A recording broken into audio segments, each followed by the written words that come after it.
नमस्कार, BTV news के इस बुलेटिन में आपका स्वागत है। सबसे पहले आइए एक नजर डालते हैं आज की कुछ खास खबरों पर।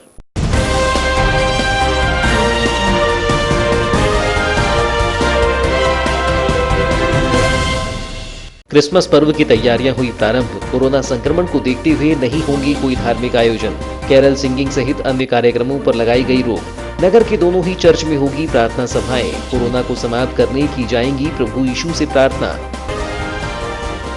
दक्षता मूल्यांकन परीक्षा का किया जाएगा आयोजन। जिले के लगभग 80 शिक्षक लेंगे परीक्षा में हिस्सा।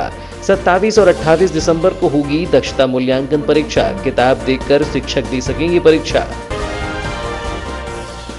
CHMO कार्यालय के सामने से हटेगा अतिक्रमण। सोमवार की प्रातः नगरपालिका कर सकती है अतिक्रमण हटाने की कार्यवाही।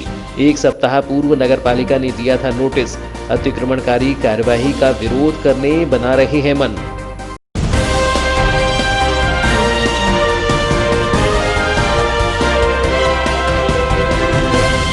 और अब समाचार विस्तार से। क्रिसमस या बड़े दिन को लेकर नगर के चर्च में ईसाई समाज में जबरदस्त उत्साह है। 25 दिसंबर यानी बड़ा दिन ईसा मसीह के जन्म की खुशी में मनाया जाता है। इसको लेकर चर्च और घरों में तैयारी जारी है। हालांकि इस वर्ष कोरोना संक्रमण को देखते हुए नगर के मेथोडिस्ट एवं कैथोलिक चर्च में विभिन्न कार्यक्रमों पर रोक लगा दी गई है। नगर में क्रिसमस का त्यौहार 12 दिन पूर्व से ही क्रिसमस उत्सव के रूप में मनाया जाता है। 25 दिसंबर ईसा मसीह के जन्म का कोई ज्ञात वास्तविक जन्म तिथि नहीं है, लेकिन इस तिथि को एक रोमन पर्व के आधार पर चुना गया है। ईसाई समाज की मान्यता के अनुसार इस पर्व पर संपूर्ण विश्व में अवकाश रहता है, इसलिए ईसाई परिवारों में दोगुनी खुशी देखने को मिलती है। लोगों के घरों में 1 दिसंबर से तैयारियां प्रारंभ हो जाती हैं। घरों की पुताई साज सज्जा के साथ ही पूरा परिवार प्रभु ईसा के जन्मोत्सव को यादगार बनाने के लिए जुट जाते हैं। हालांकि इस वर्ष कोरोना संक्रमण को देखते हुए क्रिसमस पर्व को सूक्ष्म रूप में मनाने का फैसला सामाजिक जनों ने लिया है। इसके तहत क्रिसमस पर्व पर आयोजित होने वाले मेथोडिस्ट और कैथोलिक चर्च में प्रतिवर्ष क्रिसमस पर्व पर विभिन्न कार्यक्रमों के आयोजन किए जाते हैं, जिसमें 1 दिसंबर से ही कैरल सिंगिंग का आयोजन किया जाता है, जिसमें सामाजिक अनुयायी घरों में जाकर प्रभु यीशु की जन्म की खुशियां मनाते हुए गीत गाते हैं। लेकिन इस वर्ष कैरल सिंगिंग पर रोक लगा दी गई है। मेथोडिस्ट चर्च के पास्टर इंचार्ज रेवन जेफनाथ ने बताया कि कोरोना त्रासदी को देखते हुए क्रिसमस पर्व पर बहुत से कार्यक्रम स्थगित कर दिए गए हैं। उन्होंने बताया कि क्रिसमस पर्व मात्र प्रार्थनाएं होंगी। उन्होंने बताया कि क्रिसमस पर्व पर कैरल सिंगिंग, खेलकूद प्रतियोगिता, प्रीति भोज, क्रिसमस ड्रामा स्थगित कर दिया गया है, जबकि 25 दिसंबर को प्रातः 9:30 बजे से 12 बजे तक आराधना होगी, जिसके बाद सभागृह बंद कर दिया जाएगा, जबकि शाम 6 से 8 बजे तक सभागृह खुलेगा, जिसमें पुनः प्रार्थना का आयोजन होगा। क्रिसमस डे को लेकर क्या कार्यक्रम आयोजन किए गए? जैसा कि हम देख रहे कोरोना त्रासदी चल रही है और इस तमाम बातों को देखते हुए हमारे चर्च ने निर्णय लिया है कि बहुत से कार्यक्रमों को हमने स्थगित कर दिया है। आराधनाएं होंगी और जो भी वॉच नाइट सर्विस होती है इसको भी हमने शॉर्ट कर दिए हैं। बहुत कम समय में सब कार्यक्रम हम लोग कर लेंगे, जो भी आराधनाएं होंगी, और बाकी अन्य कार्यक्रमों को हमने स्थगित किया। ऐसे कौन कौन से मुख्य कार्यक्रम हैं जिनको स्थगित कर दिया गया है? जिसमें कैरल सिंगिंग जो कार्यक्रम है उसको स्थगित कर दिया गया है, और खेलकूद प्रतियोगिता भी थी, प्रीति भोज भी होता है हर वर्ष, तो उसको भी हमने कैंसिल कर दिया है। क्रिसमस ड्रामा होता है, उसको हमने कैंसिल कर दिया। तो ये बहुत से कार्यक्रम जो कितने बजे से कितने बजे तक आराधना वगैरह छोटे मोटे कार्यक्रम आयोजित किए? बड़े दिन की आराधना जो होगी ये 25 दिसंबर को 9:30 बजे से 12 बजे के मध्य में होगी, और इस दिन जो नॉन क्रिश्चियन भाई बहन भी आते हैं, प्रार्थना करने आते हैं आराधना में, तो आराधना भवन बंद रहेगा, 12 बजे तक ही खुला रहेगा और शाम को 6 से 8 बजे के मध्य में फिर से आराधना भवन खुलेगा ताकि हमारे जो अन्य जाति के भाई बहन हैं, धर्म के भाई बहन हैं। इसी तरह नगर के कैथोलिक चर्च के पल्ली पुरोहित विकास जोसेफ ने बताया कि क्रिसमस पर्व पर विभिन्न कार्यक्रम का आयोजन होता था, लेकिन कोरोना काल और शासन की गाइडलाइन का पालन करते हुए कार्यक्रमों पर रोक लगा दी गई है।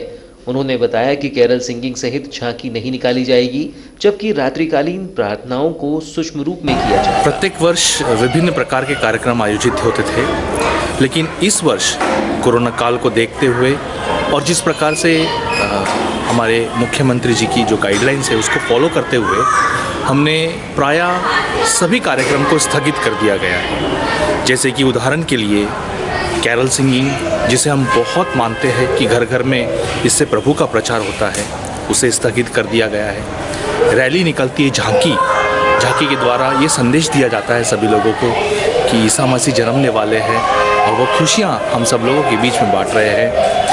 रात का जो कार्यक्रम होता था प्रार्थना का, उसे भी स्थगित नहीं किया गया है, बल्कि उसे थोड़ा सा प्रीपोन किया गया है, यानी वो कार्यक्रम पहले हो जाएगा। इसके अलावा हर 31 मार्च को 31 दिसंबर को जो रात का जो मिस्सा होता था उसका भी कार्यक्रम हमने प्रीपोन यानी पहले करने की सोची है, ताकि न केवल लोगों को बल्कि किसी को भी किसी भी प्रकार की तकलीफ न हो। सत्र 2019-20 में 10वीं व 12वीं की बोर्ड परीक्षा में जिन स्कूलों का परीक्षा परिणाम 40% से कम आया है, उन स्कूलों के शिक्षकों की स्कूल शिक्षा विभाग द्वारा दक्षता मूल्यांकन किया जा रहा है। इस परीक्षा में प्रदेश से 7,910 शिक्षक शामिल होंगे, जबकि जिले से इस दक्षता मूल्यांकन परीक्षा में 80 शिक्षकों के शामिल होने की जानकारी प्राप्त हुई है। बता दें कि इस बार प्रदेश के मिडिल स्कूल के 6,299 और हाई व हायर सेकेंडरी के 1,611 शिक्षकों के दक्षता का आकलन होगा। इस संबंध में लोक शिक्षण संचालय DPI ने आदेश जारी कर दिए हैं। यह परीक्षा 27 व 28 दिसंबर को आयोजित की जाएगी। हाई एवं हायर सेकेंडरी स्कूलों में शिक्षकों की परीक्षा 27 दिसंबर को दोपहर 12 से 3 बजे तक आयोजित होगी। वहीं माध्यमिक विद्यालयों के शिक्षकों की परीक्षा 28 दिसंबर को दोपहर 12 बजे से 3 बजे तक होगी। सभी विषयों के शिक्षकों की परीक्षा होगी। बता दें कि पिछले साल भी स्कूल शिक्षा विभाग ने 10वीं बोर्ड परीक्षा में 30% से कम परीक्षा परिणाम लाने वाले स्कूलों के शिक्षकों की परीक्षा 2 बार ली थी। दोबारा फेल होने पर प्रदेश के 16 शिक्षकों को अनिवार्य सेवानिवृत्ति दी गई थी। जिला शिक्षा अधिकारी कार्यालय से मिली जानकारी के अनुसार 27 और 28 दिसंबर को होने वाली दक्षता मूल्यांकन परीक्षा में जिले के मिडिल स्कूल के लगभग 40 शिक्षक एवं हाई स्कूल और हायर सेकेंडरी के 40 शिक्षक इस परीक्षा में हिस्सा लेंगे। जानकारी के अनुसार परीक्षा के दिन ही उत्तर पुस्तिकाओं का मूल्यांकन किया जाएगा तथा परिणामों को गोपनीय रखा जाएगा। इतना ही नहीं, दक्षता परिणाम में भी संतोषजनक परिणाम नहीं देने वाले शिक्षकों को 2 माह योग्यता सुधार के लिए समय दिया जाएगा और विभिन्न माध्यमों से प्रशिक्षण भी दिया जाएगा।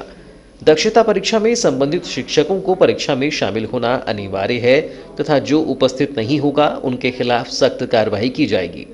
हालांकि अनुपस्थिति का कारण उपयुक्त होने पर संबंधित शिक्षकों के लिए दोबारा परीक्षा आयोजित की जाएगी। वहीं परीक्षा में प्रश्न पत्रों को हल करने के लिए पाठ्य पुस्तकों की मदद ली जा सकेगी, लेकिन गाइड या प्रादर्श प्रश्न के उपयोग प्रतिबंधित रहेंगे।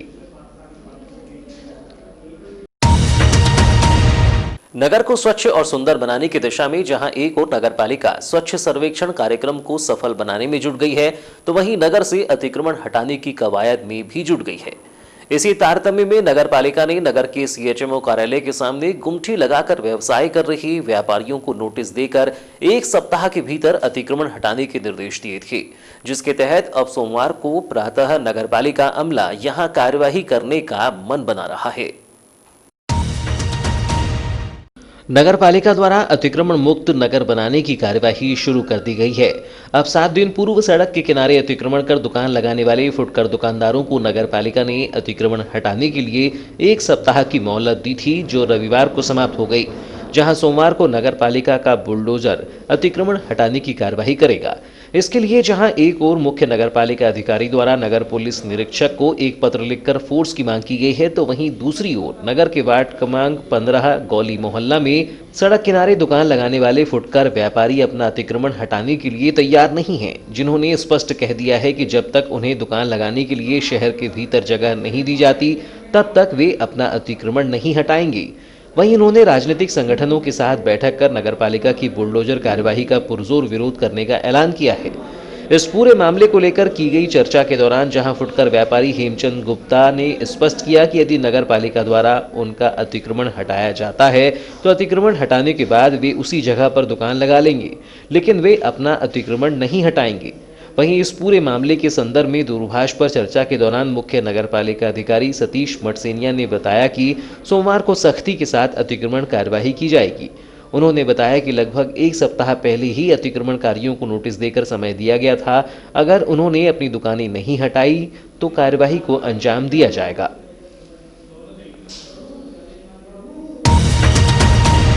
रविवार को नगर के रजक समाज के द्वारा संत गाडगे महाराज की 64वीं पुण्यतिथि मनाई गई। इस दौरान नगर के वार्ड क्रमांक 24 में स्थित संत गाडगे महाराज के मंदिर में पूजा अर्चना कर उनके बताए गए मार्गों पर चलने का सामाजिक जनों ने संकल्प लिया। संत गाडगे बाबा उर्फ डेबूजी महाराज की शुक्रवार को 64वीं पुण्यतिथि बालाघाट रजक समाज के द्वारा धार्मिक माहौल में मनाई गई।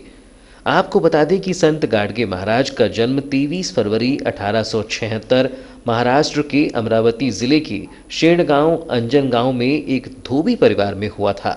डेबूजी झिंगराज जी जानोरकर को संत गाडगे महाराज और गाडगे बाबा के नाम से जानते थे। वे एक समाज सुधारक और घुमक्खड़ भिक्षुक थे। वे स्वच्छता के प्रतीक माने जाते थे। गांवों की सफाई करने के बाद शाम में वे कीर्तन का आयोजन भी करते थे और अपने कीर्तनों के माध्यम से जन जन तक लोकोपकार और समाज कल्याण का प्रसार करते थे। मंगलवार को नगर के वार्ड क्रमांक 24 में स्थित संत गाडगे महाराज के मंदिर में विभिन्न कार्यक्रमों का आयोजन किया गया, जहां सामाजिक जनों ने उन्हें नमन करते हुए उनके बताए गए मार्गों पर चलने का संकल्प लिया। रजक समाज के सचिव अशोक रजक ने बताया कि आज हमारे संत गाडगे बाबा उर्फ डेबूजी महाराज की पुण्यतिथि मनाई जा रही है। इस दौरान यहां पूजन अर्चन के साथ भजन कार्यक्रम का आयोजन कर प्रसाद का वितरण किया गया है। आज हर वर्ष की तरह आज भी 20 दिसंबर को गाडगे बाबा की पुण्यतिथि का कार्यक्रम किया जाता है। उसी के तहत में आज भी कार्यक्रम प्रारंभ है पुण्यतिथि का। अच्छा, क्या उद्देश्य को लेकर के कार्यक्रम करवाते हैं आप लोग? क्या है, हमारे गाडगे बाबा जो हैं, इनने स्वच्छता अभियान की शुरुआत की थी जो आज पूरे देश में चल रहा है, और उनके ऐसे कुछ मार्गदर्शन थे सफाई के अभियान में कि भाई जितना अच्छा स्वच्छ तब बनाए रखोगे वैसे ही बीमारियों से दूर रहोगे और इसका प्रभाव भी दुनिया में अच्छा संदेश जाएगा। ऐसा हमारे बाबा जी का कथन था, जो आज उसी के तहत में हम आज ये कार्यक्रम कर रहे हैं, पुण्यतिथि मना रहे हैं। और क्या क्या कार्यक्रम होंगे इसके अलावा? इसके अलावा भी अभी भजन कीर्तन चालू है, दही काला और पूजा पाठ जी हाँ प्रसादी का कार्यक्रम है। क्या नाम सर आपका? अशोक रजक। सर्दियों के मौसम की शुरुआत हो गई है तो दूसरी ओर जिले में समर्थन मूल्य पर धान खरीदी भी प्रारंभ है। ऐसे में ग्रामीण क्षेत्र के अधिकांश किसान वहां पर ट्रैक्टर ट्रॉली की मदद से धान खरीदी केंद्रों को जाते हैं, परंतु ट्रॉली पर किसी प्रकार की कोई ब्रेक लाइट या रिफ्लेक्टर नहीं होते हैं।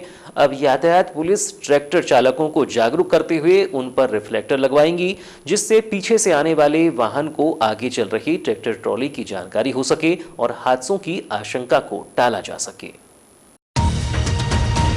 रात के समय सड़कों पर वाहन हेडलाइट जलाकर चलते हैं, जबकि वाहन के पीछे की ओर लाल रंग की ब्रेक लाइट होती है, जिससे पीछे आने वाले वाहन के चालक को आगे चल रहे वाहन की जानकारी हो सके। परंतु अधिकांश देखा गया है कि रात के समय सड़कों पर दौड़ने वाली ट्रैक्टर ट्रॉली पर न तो कोई हेडलाइट होती है और न ही कोई ब्रेक लाइट। इस प्रकार पीछे से आने वाले वाहन चालक को दूर से आगे चल रहे वाहन का आभास नहीं हो पाता है और जब तक वह उसे देखता है तब तक वाहन का नियंत्रण करना मुश्किल हो जाता है। कई बार इससे हादसा होने की आशंका बन जाती है। इन ट्रैक्टरों के पीछे लगी ट्रॉली में ब्रेक लाइट या कोई रिफ्लेक्टर नहीं होता, जिससे हादसे की आशंका बनी रहती है, जिसके चलते अब यातायात विभाग ऐसी ट्रैक्टर ट्रॉलियों पर कार्रवाई करते हुए उन पर रिफ्लेक्टर लगाए। 20 दिसंबर को यातायात विभाग के अमले ने लगभग आधा दर्जन से अधिक ट्रैक्टर ट्रॉलियों पर कार्रवाई की, जबकि सड़कों पर तेज रफ्तार दौड़ रहे भारी वाहनों पर भी कार्रवाई की। यातायात थाना प्रभारी गौरव बुंदेला ने बताया कि लगातार सूचना प्राप्त हो रही थी कि भटेरा मार्ग पर तेज रफ्तार से भारी वाहनों को दौड़ाया जा रहा है, जिसमें ट्रैक्टर ट्रॉलियां काफ़ी हैं, जिसमें ना तो रिफ्लेक्टर होता है और ना ही बैकलाइट।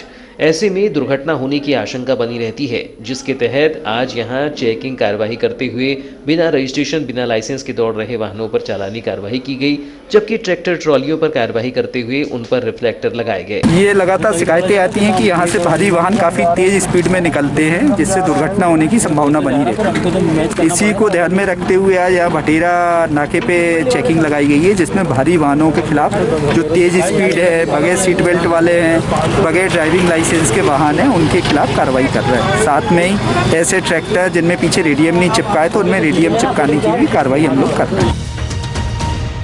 19 दिसंबर को प्राप्त रिपोर्ट में बालाघाट जिले के 8 मरीजों के सैंपल कोरोना पॉजिटिव पाए गए हैं। शासन के प्रोटोकॉल के अनुसार 12 मरीजों के ठीक हो जाने पर उन्हें डिस्चार्ज कर दिया गया है। इस प्रकार बालाघाट जिले में अब तक कुल 2913 मरीज कोरोना पॉजिटिव पाए जा चुके हैं। इनमें से 2720 मरीज शासन के प्रोटोकॉल के अनुसार ठीक होकर अपने घर जा चुके हैं, जबकि 145 मरीजों का उपचार किया जा रहा है। मुख्य चिकित्सा एवं स्वास्थ्य अधिकारी ने बताया कि जिले में अब तक 57,331 कोरोना सैंपल लैब भेजे गए हैं, जिसमें से 53,078 मरीजों की रिपोर्ट नेगेटिव आई है। जिले का रिकवरी रेट 94% है। अब तक भेजे गए सैंपलों में 184 मरीजों की रिपोर्ट आना अभी बाकी है। जिले में 130 कोरोना मरीज होम आइसोलेशन में रह रहे हैं। कोरोना पॉजिटिव पाए गए मरीजों के उपचार के लिए जिला प्रशासन बालाघाट द्वारा पर्याप्त संख्या में बेड का इंतजाम किया गया है।